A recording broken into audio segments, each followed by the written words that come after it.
खुलासे मी येत्या काही दिवसात करणार आहे। आज त्याची सुरुवात मला या GR पासून करायची। हा GR आहे ती जी समिती नेमली गेली आहे या व्यवहाराची चौकशी करायला त्याच्यातल्या सदस्यांची। यापैकी 6 पैकी 5 सदस्य हे पुण्यातले आहेत आणि पुण्यातले असताना पुण्याचे पालकमंत्री अजित पवार असताना महाराष्ट्र राज्याचे उपमुख्यमंत्री अजित पवार असताना ही कमिटी चौकशी करू शकेल का, निष्पक्ष चौकशी करू शकेल का। म्हणून माझी पहिली मागणी आहे की अजित पवार यांनी उपमुख्यमंत्री पदापासून आणि पालकमंत्री पदापासून ताबडतोब राजीनामा द्यावा। आता ह्या GR कडे मी परत येणार आहे पण थोड्या वेळाने।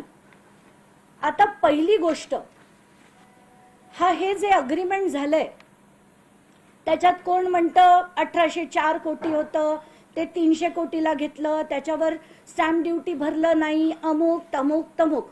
माझा पहिला प्रश्न की जे तिथे गायकवाड कुटुंब होतं, ज्यांना ती महार वतनाची जमीन मिळाली जी नंतर खालसा झाली, ती खालसा झाल्यानंतर त्यांना ती परत कधीही दिली गेली नसताना त्यांनी पॉवर ऑफ अटॉर्नी देऊन, म्हणजे ती जमीन माझ्या नावावरच नाहीये तर मी पॉवर ऑफ अटॉर्नी देऊन त्याचा व्यवहार कसा करू शकते।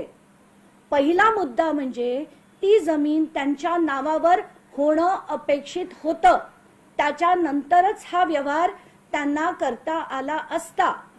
पण शीतल तेजवानी नावाची व्यक्ती ही 11,000 रुपये 30 डिसेंबर 2024 ला भरते, त्याचं पत्र ती कलेक्टरना पाठवते 30 डिसेंबर 2024 ला आणि 30 डिसेंबर 2024 पासून कलेक्टर त्याच्यावर कुठल्याही प्रकारची कारवाई करत नाही।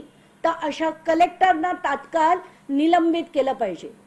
मुद्दा नंबर 2, ही जी so called power of attorney आहे ती सुद्धा रजिस्टर्ड नाही।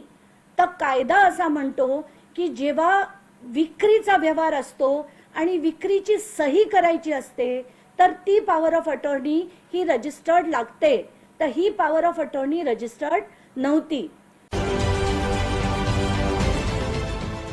देश विदेशातील प्रत्येक घडामोडींचे लाईव्ह अपडेट मिळवण्यासाठी आता साम टीव्हीच्या सर्व सोशल मीडिया प्लॅटफॉर्मला लाईक, फॉलो आणि सबस्क्राईब करा। तसंच सर्व नोटिफिकेशनसाठी बेल आयकॉन प्रेस करायला विसरू नका।